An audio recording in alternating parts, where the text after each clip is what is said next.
Hey, everybody, it's Thursday. And welcome to this week's edition of The Night Bite. I'm Josh. And I'm Emily. And it has been really quite the week. And it has me really looking forward to this weekend. Yeah, I'm really looking forward to this weekend. We're supposed to get a little bit of snow, but I'm finally feeling like getting towards 100%. I'm excited to get pulling the sled again and get out there and do a lot more moving around. I've been, with the ankle injury, I've really been stuck in just the shack, and it's been killing me. I like running around, drilling holes, and I'm excited to get back to that. And I guess with that, well, having nothing to do with that. But this past weekend, we had different activities going on. And so you went out with some of your work friends, and I think you started posting a little bit about that on actually your personal page. So we'll probably put some of that on Crappie Junction too, so that people can see that. Otherwise, people can go and check that out. But the thing that I know that we have shared is I had kind of an exciting weekend. I took some time, went down to Milwaukee.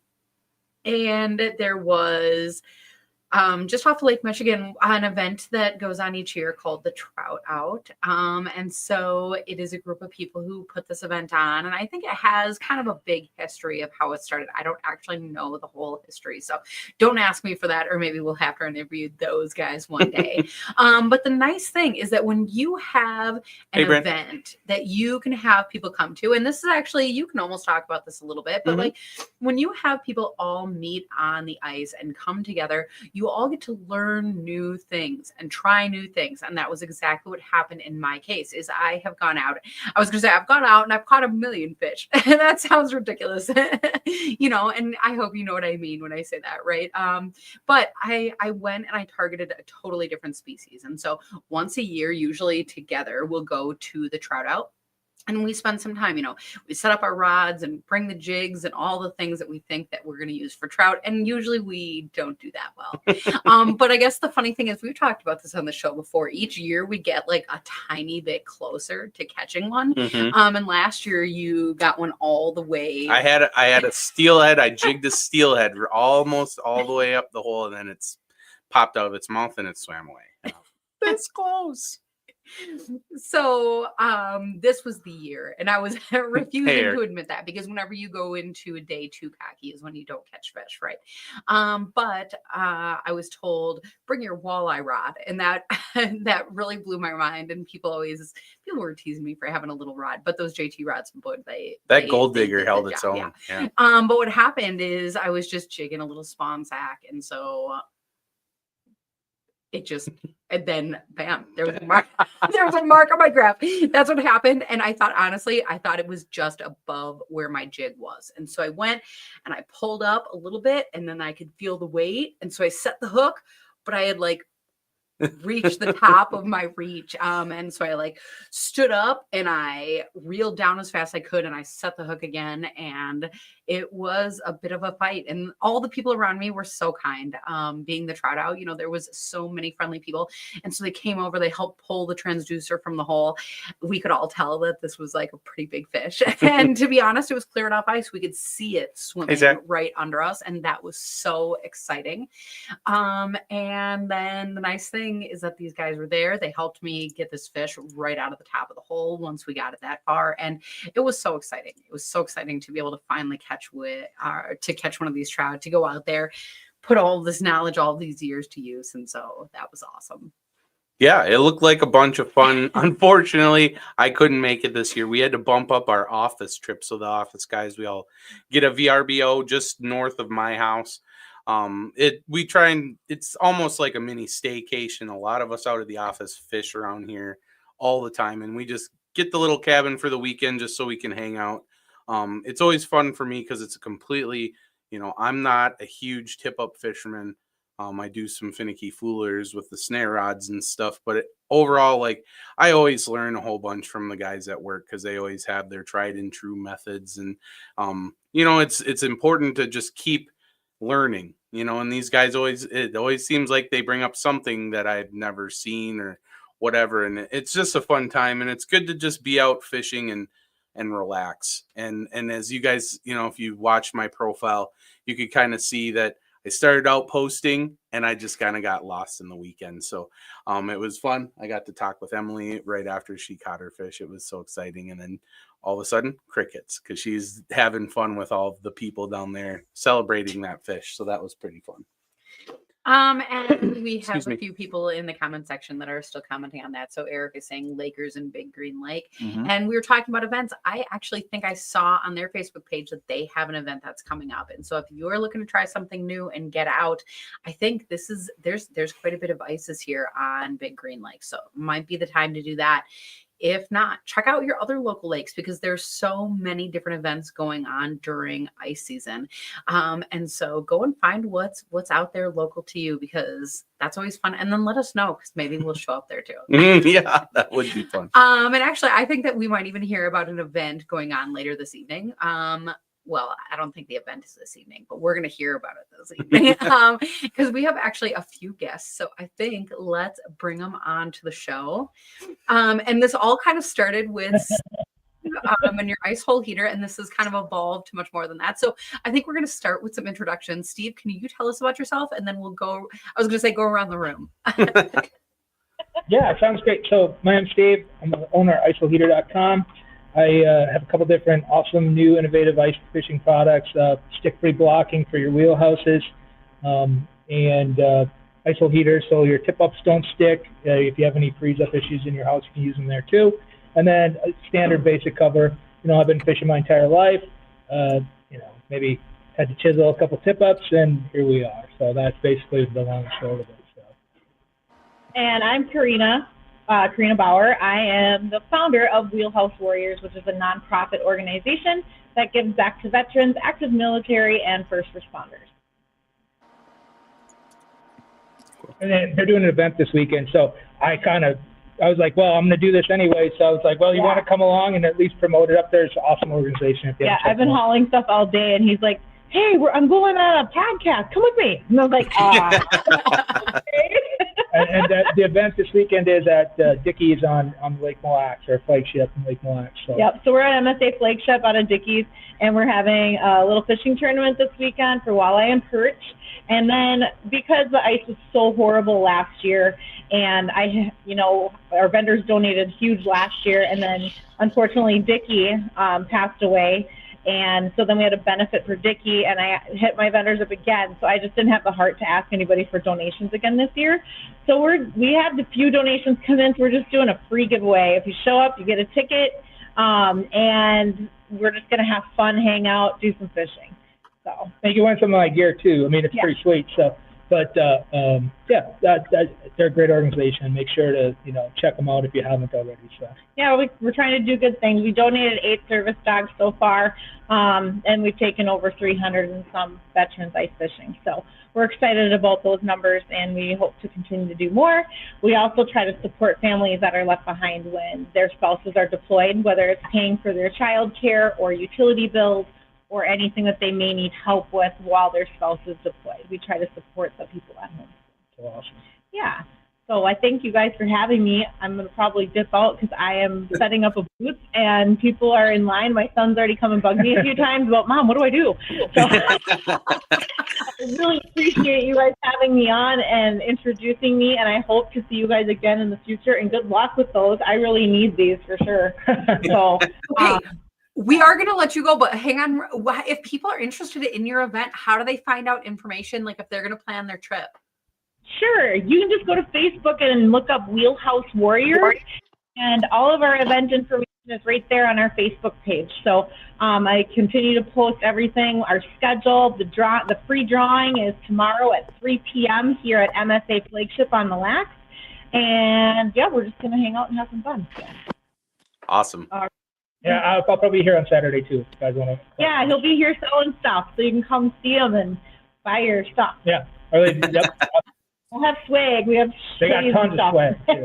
I'm this weekend, I'm sure. Yeah. Well, thank you guys so much for having me, and I hope to see you in the future. So Absolutely. good luck. Yeah. Good luck. All right.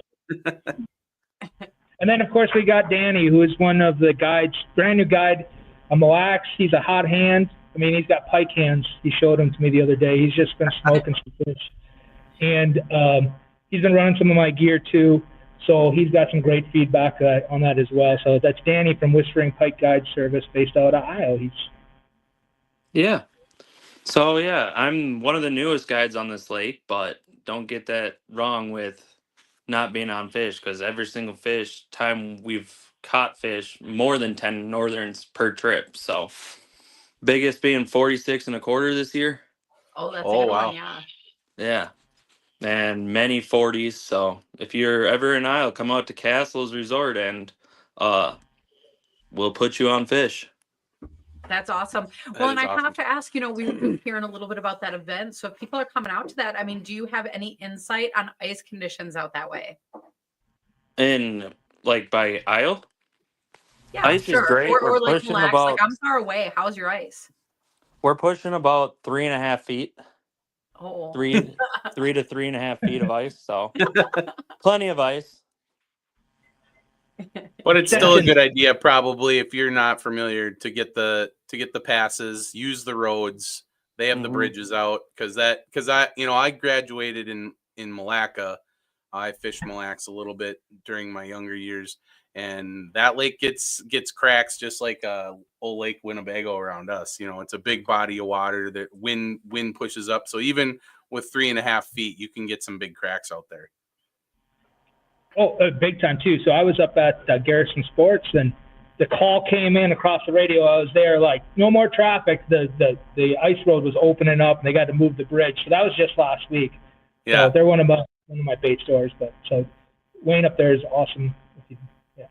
Again, I got a lot of Mille Lacs knowledge. You want questions about Mille Lacs, and Danny does too. So. Mm-hmm. Josh just put a quote on the screen, and I was reading that same thing. Zach, I've caught more fish learning than thinking I know what I'm doing. I feel like there's no truer statement. Yeah, that should be on a T-shirt, Zach. I guess that's the reason that you get a guide. Mm-hmm. Yeah, I found a lot of the fish are being lethargic in deeper water, but the shallower water you can go. So I'm fishing like 14 to 12 feet right now, and just nailing walleyes and pikes. So. Sweet. Mm-hmm. That's actually really awesome. I feel like I've been fishing a little bit shallower this year than in other years too, which is, I don't know, kind of a funny trend. Probably has nothing to do with each other, but I think it's a good point that you bring it up. I think this year for us, I think it's been a little bit more of, like Zach said, is learning that fish, because this is only our second ice season, and I think we've just learned where fish are, and generally. Prior to this, we fished more deep because that's kind of the standard ice fishing stuff. But lakes are different, and every lake you go to can be different. And so don't be afraid to try something or somewhere new on the lake. So, but anyway, Steve, okay. So we brought you on. I surprised Emily with you as a guest, because Emily is totally unfamiliar with your products. It came across my feed. It came across my feed as like a something I might be interested in, like your Facebook page did, and started looking at it, and it's actually that you have some unique products. Some of them might surprise you that I think is pretty cool. Here in Wisconsin, we can have 3 lines, and tip-up fishing is huge here. So I really thought that this would be a really cool topic to cover. No pun intended, but that's a huge topic here in Wisconsin, is hole covers. People have been starting to use bubblers to keep the holes open. People cut up seat covers to cover their holes. People get creative around here, and I really liked your ideas. So you want to walk us through some of it, how you got to this place, all that kind of stuff. Yeah, no, really easy. I even got the original here. So it happened a couple of years ago. I built a new ice house. I was going to go out fishing. It was one of these nights, like we got like 30-mile-an-hour winds, and it's 0 or whatever, very close to that. So -10, and I'm like, well, your ice hole's freezing over and everything like that. So actually, I went to if you're familiar with the NHL, they do the outdoor series or whatever, and I got these new hand warmers, which are like the super warmers. And I'm like, these are 5 times better than the originals. And I'm like, I wonder if they could keep an ice hole open. Well, there you go. The first can, I called it the keeper open. And it was just a can, and you strapped it to your tip up. And literally, I'm going like 16 hours, like ripping my tip up. I'm like, no way, right? But then what would happen is, of course, you only have a 4-inch hole, and guys are like, well, that was just the beginning. So that was like 4 years ago, year one. And then enter into a couple of renditions of the Hot Flex 2, and it's number 2 for a reason. It's the second version to get it to actually work. And it floats your tip up. It works in all the different size holes and everything like that. You just throw 2-3 hand warmers in it. If it gets down to like minus 15, then you're using 3 or 4. And those chemical hand warmers, you can literally just set it in, you know, and not have to even think about it. And when you're done at the end of the day, just go rip it. So, and you get a flag, don't have to worry about it. Another cool thing is, and again, well, Danny's on here because, you know, he mentioned some of the things that he wanted it to do. And then this year we added, you know, an LED light to fluoresce it, and you can see your flag. You can, you know, locate where it's actually at. And man, I'm out on the ice. I'm like, it's like a lantern. I'm like, oh, this is so cool. And also another thing too, we talk about like hand warmers. There's a bunch of other. You can use electric ones. You can use gas-powered ones. These ones tend to wear out and then they go out. It's weird, but these work for a short run, and these are amazing for a long run. I mean, it's so simple, and every time you know, in all the development and everything, and I think maybe Danny can attest to it too in his testing, it's like, you're like, hey, is it really going to do it? And then you go, wow, it did it again. I just kept ripping it out and stretching out 12 hours, 16, 18, 20 below, whatever. So that's really how it came up, and it just works. That's the isolator, I guess. So, yeah. I think that's really awesome. And one of the things that I'm really interested in is hearing kind of the application of the product. So, I mean, I guess like, especially from the guide perspective, Danny, you use these. Is that for like yourself, for your clients? What are your thoughts? I use it for both because me and Steve here got together actually at Portside up here one day. I walked in and he walked in, we talked. And I wasn't quite sure about it because it didn't have a light right away. I said, add the light, and that's going to be your seller right there. You go night fishing, you can use it night, you can use it day, you can use it in negative 30 degrees, which lasts about 7 hours on the electric ones. So that's what I found personally is 40-mile-an-hour winds, you're perfectly fine, your holes stay open, and you still have great fishable holes, you know? Yeah. So you said one of the first things that you said is that it floats. So does it actually go inside your ice hole? Does it sit on top? Tell us more about that. So, you know, auger size is everything, right? So there's a couple cool different techniques. So this is 9 inches in diameter, and it'll float a beaver dam, right? It'll float any of your standard tip-ups just fine. So in a 10-inch hole, what will happen is you'll freeze into about 9 inches around, and then just fine. It'll sit over a 6 to 7.5, like some of these new K drills are 7.5. So I bought one of those. If it's super cold, the best way to do is to actually get it down in the hole and floating. So if it's floating, then it freezes around and it seals all the air from coming up, and that's your best performance. So what you end up doing if you say have a 6 or 7 or 7.5 or some 8s, you know, every manufacturer is a little bit different. Because they will sit down in an 8, but if you have no snow on the ice, the water will sit about 1 inch below the lip of the ice. If you're familiar, if you got a bunch of snow, you're next to your ice castle, it will come up out of the hole. So depending on conditions and everything, like if you take your, you know, these electric augers are so slick now, they just work. You just you make a little 1-inch bathtub, like you go boom, boom, boom, boom, and then you pop one straight down the middle. If you're going to run your tip up all day, it'll freeze in there, and it's the best possible. That's where you're going to get crazy run times and all the other stuff. But in most conditions, like if it's 5 degrees, you can put it over a 6 or an 8. You don't have to do any of that. You know, you just kind of adjust it as you go. You can always add more hand warmers too, when it comes to that as well. And then like jaw jackers and stuff like that, more hand warmers, electric hand warmers. Like, because in Wisconsin, I think you guys can fish jaw jackers too, can't you? Yep. Yeah. So like in Minnesota, we can't. But, you know, if your line freezes up, it's not going to trigger, right? Or that's where guys get these as well. So you can either add a little bit of cover over it. You add base. If you run ×2 heaters, like it'll extend it. Like I did -10. Like that picture I think you posted of the light up, that was -10 degrees roughly. And I had one of my tip downs through there, and it would still trigger an hour in at -10 with I think 5, 6 hand warmers in there. So depending on how you want to fish it, that's kind of it is. But again, the better you get it sealed up into the water once it freezes in, the best. But I have videos on it fishing over a 6, fishing in an 8. You know, and then I have a video up on isoheater.com showing you the process of if you got a smaller auger, or you know, if you're having it where it might be. And again, this is not even really that big of an issue, but if a guy's going out there and you just want to bring your 6-inch auger because there's only 4 inches of ice or something like that, and it's windy and you're just cranking holes by hand, well, there you go. So it will fish any size hole. 10, 8 is the best, the easiest right off the bat. Anything bigger than 8 and bigger. And then the smaller ones, you know, with these new drills, I mean, add 10 seconds and it works just as good as in a 10. So, yeah. Okay, so I'm also really interested. You're talking about, you know, depending on hole size, letting it freeze in. And so I think the point was that it doesn't freeze. So, you know, I mean, like, I understand what you're saying, that it like will kind of freeze around the outside, but then not the middle. So I guess I'm interested in that. But also, then how do you get it back out? Oh, yeah. So here's basically what so you have a 10-inch hole. You'll have a 9-inch hole that's wide open underneath it, because it's 9 inches around.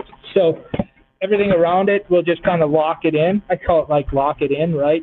And then the hole in between it. What happens with the standard tip up is I designed it this way so you can take it off your tip up super easy. You can fish a bobber through the center too. Like, part of it is, you know, ice fishing tournaments where you can't have a shelter and you're out on the ice and your hole's freezing over. Well, these guys are running charcoal, and then again, you're out there doing all the other stuff. Well, it's the same idea, so it extends your line through time. That's part of the design. But what will happen with the tip up is it sits in the middle, and you'll get a little ice chunk around the tip up, but everything below the ISO heater is open. So when you literally just grab your tip up like you normally would, a little chunk of ice will come up in the center connected to your tip up rod, but if you watch any of the videos online or anything, underneath it's like it never froze at all, if that makes sense. That's awesome. Mm-hmm. So then getting out is no problem either. That's great. No issue. No, that's that's just the whole point. Like, it works so good with traditional tip ups. Like, again, you'll be 20 below and you can just, you know, Beaver Dam will pull right out of there. Any of your traditional line, and then the line through, when it gets super cold in like the teens and 20s, it'll just kind of slush up with the heaters in there. When you get below a certain temperature is when you start adding in more in the line through, and it's a line extended thing. But there's say, for example, a tip down at -10, you're going to make it 5 minutes before it locks up. With my product, I mean, an hour. I mean, I check it in every hour maybe, you know. And I've even got it to go better than that. I get to like an hour and a half, and I'm like, well, if you got tip down out there, you're going to, you know, putz with it anyways. So, yeah. So, you know, I'm looking at your thing here, and I'm wondering to myself, like, as somebody that or as a couple that needs double of everything, and we need to carry 6 of those out to go for a day of just straight tip up fishing. How good do those pack? Like, when you're packing them, like, how good do they pack? Well, they're flexible, so they're designed to be super flex. They're flexible for 2 reasons. So when they get super cold, they don't get brittle. Right? So you can literally break you'll never break this. It's basically going to last forever. Give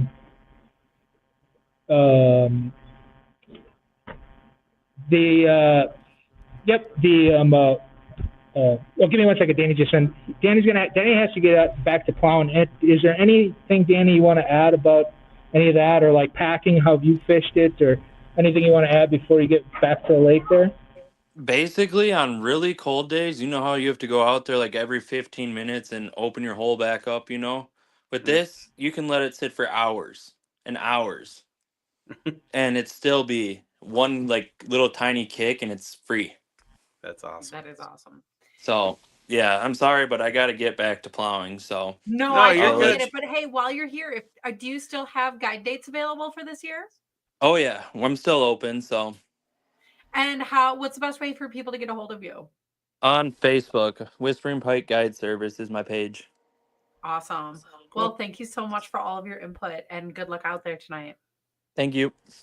Yeah. Yeah, Dan. Yeah. Awesome. So, yeah, packability. Like, so here's this, and this is even a better thing. Like, this is if you guys have ever fished JC's fishing tournament, this is what I take to JC's. I got my 2 rods. I throw an ice hole heater, 2 in the back, a couple hand warmers, slam it in there. I'm bopping around. I don't have to bring any of my other stuff, charcoal cans, whatever. Like, this is literally my JC pack. So, like, putting 6 of them in there or whatever, you don't have to worry about damaging them or anything. They fit inside of a 5-gallon pail, you know. Oh, perfect. Yeah, absolutely. Okay, so I also just noticed that I think you had an orange one before, and I think you just picked up a black one. How many different colors do you have? Oh, Ooh, wow. Black used to be, before they lit up, black was by far the most popular. You know, the idea being, of course, that absorbs a little bit of sunlight during the day, maybe helps keep the hole a little bit more ice-free, stuff like that. Since the light on, since the lights have come in there, then the neon ones have come in there. So I got neon yellow, neon orange, wherever that one went. And then I have red, and red was the initial standard. So red also glows too. So, but if you want to be a little more incognito, but just see where your tip up is, like you can spot your hole and everything. If you want to see your flag, these fluoresce because there must be a little bit of UV light in these little lights, and there's the dyes that are in the product. You know, that's why it lights up so much. So that's kind of the difference between the colors. There might be some more colors to come. Like I've been working with my manufacturer to be like, I've got 2 little nieces, and I'm like, man, a hot pink one would be kind of cool too. And we're just kind of going back now, and they got fluorescent stuff. So going forward in the future, maybe add some more colors. I've also sold a bunch to guys who do groups, and they want different colors for different guys, right? So like I sold them. They do a big fishing tournament, and there's 4 guys, and they each can fish 6 holes in the South Utah. And so they wanted all the colors, so they knew whose hole was which one as they're kind of going through. So, yep. a shout out for pink, and it's not even. Yeah, there you go. In the comment I section. just wouldn't be too.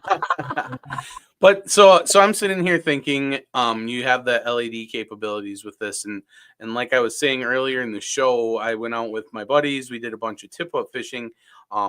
We use the Blue Tips Flex system, and so we are able to put these blue tip indicators on our flags, put the little box inside the cabin, play some cards in the cabin, and fish pretty much all night until we get tired, go pick up the tip ups, right? And what I've been doing is I use solar driveway lights to mark our tip ups so they don't get run over. But this would be a really cool way, because I keep all of the driveway lights. We also have them for camping, right? But this would be a really cool way to mark the corners of your tip up array and then know what side is what, right? And the other thing I was thinking is the same trip a couple years ago, we had a lot of snow, and luckily we didn't lose any tip ups, but we were really close, and having them be able to glow like that would be a lot easier to find those tip ups, in the dark and under snow.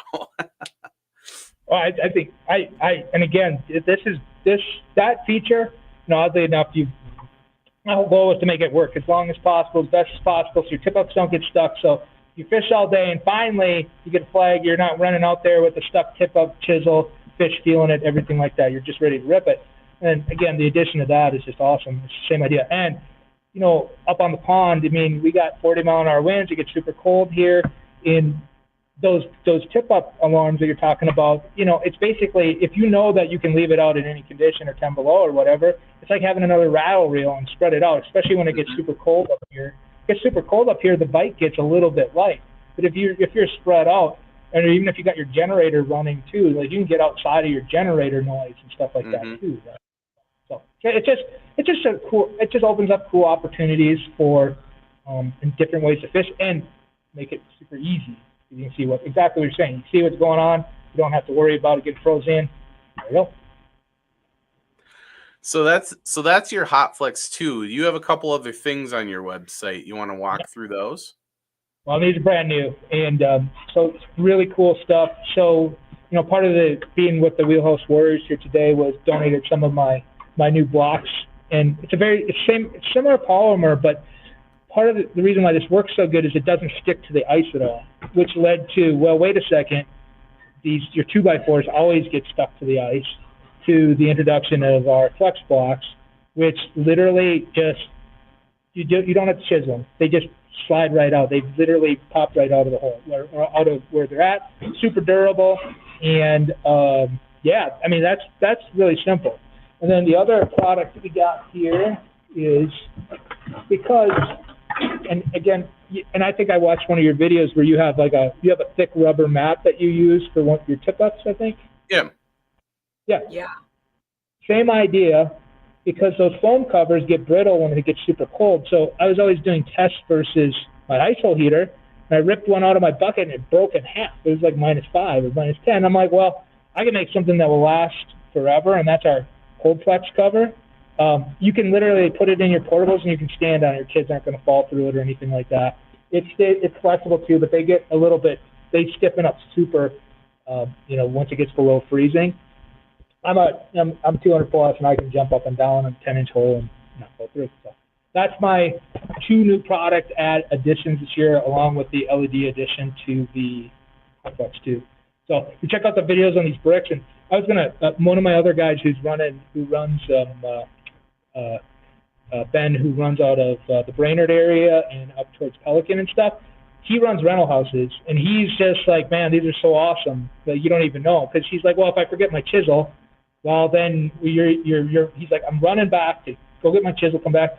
I'm like, I asked him, and he's like, his exact words are like butter, awesome, and then way awesome. Like, okay, so we're gonna go fishing next week, and we're gonna do some videos with that too. So if you follow my Facebook page, you'll see him on there as well. So. Well, and the thing I really like about those blocks is that I think you guys over in Minnesota have some new regulations with garbage, and I think that would include stuff like debris, like blocking for your houses. And so this is a very timely addition to your repertoire of products. But I just really like it when stuff can be like easy and you don't have to remember a whole bunch of stuff, right? Because if you have blocks that got frozen in the ice, you lost them. Now you have to remember to bring new blocks out, or you didn't bring new blocks out if you were moving your house just on that same lake. So now you have to remember, you have to go back and get new blocks so you can level your house. This way now you can just have it. You just throw them into the house, move your house, take it off, or just move it around, put the same blocks back in. You don't have to worry about it. So I think that was a really cool thing that I thought. And it keeps crap out of the lake, right? We don't need 2x4s floating around in the springtime. At least I don't. No. Well, yeah, and you're like, and if you're early season fishing too, like you're driving across, especially Mille Lacs, we get so much wheelhouse traffic on Mille Lacs, right? Like you go out to some of the spots and and again, I live up here, and you're exactly right. It's kind of the same idea to keep the lake clean. It's the same idea too with like my flex covers. They don't fall apart like the foam covers do, right? Like I'm pulling the foam covers freeze in, and all these chunks rip out of them. Like if you have foam covers that you've been using for years, you'll see all the edges are all rounded off and gone. Well, that went into the lake where it just doesn't happen. But, and also too, like I'm for real. Like you get done after a Sunday. Cold, you're tired, whatever. Especially if you've got kids and it's been a long weekend or a slow weekend or a busy weekend, I mean, what do you want to do? The last thing you want to do is grab a chisel and you and rip out the thing. And plus, if we had no snow on the ice earlier this season, watch like the video that I did with these. Even with my ice cleats on, I'm sliding all over the place trying to swing my chisel to get these blocks out. Yeah, not my blocks, the test blocks, Yeah. So I thought that was just funny. Year one. And the feedback on these are absolutely awesome. And I just see going forward in the future, like, yeah, it's just something you always have them in your house, it's easy, and if you want to use them in the summer, sure, you can. So, yep. That is way cool. That is way cool.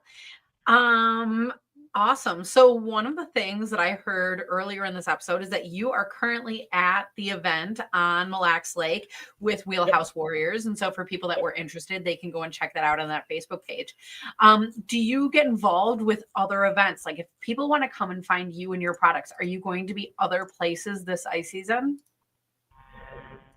Great question. I've looked at some of the other events out there. I've done some of the ice fishing shows in the past too.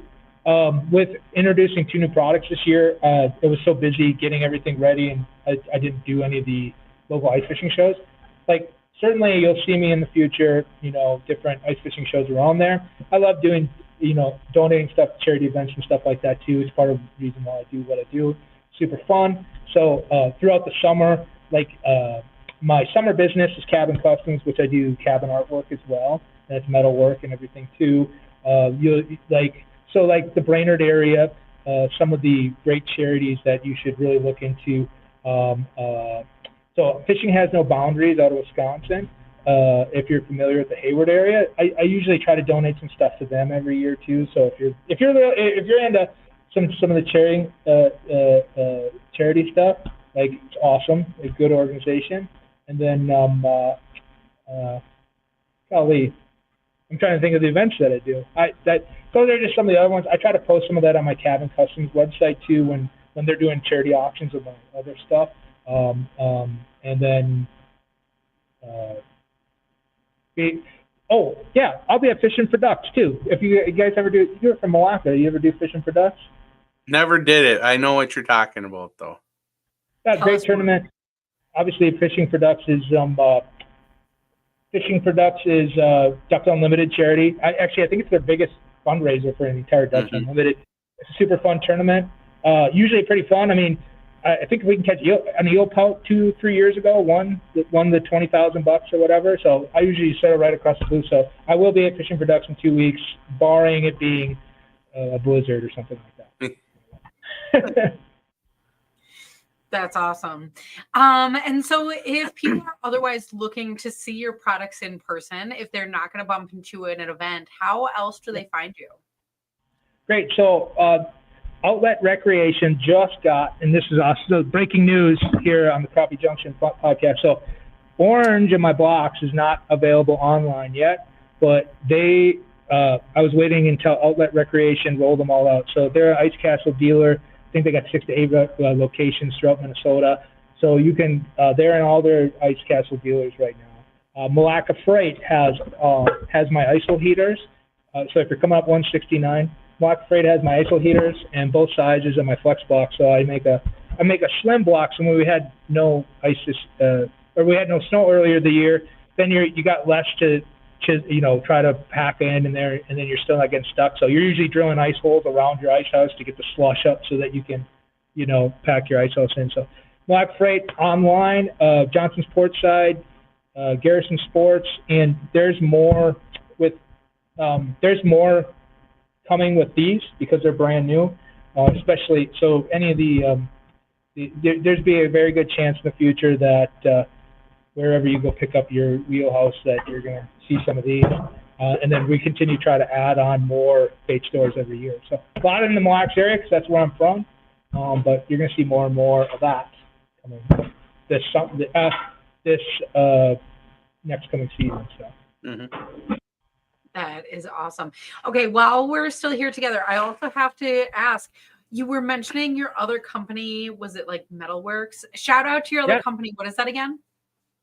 So Cabin Customs. It's Cabin Customs. So I do metal bobbers. So if you come over, I do metal cabin artwork. It's unique because I use candy and pearlescent paints.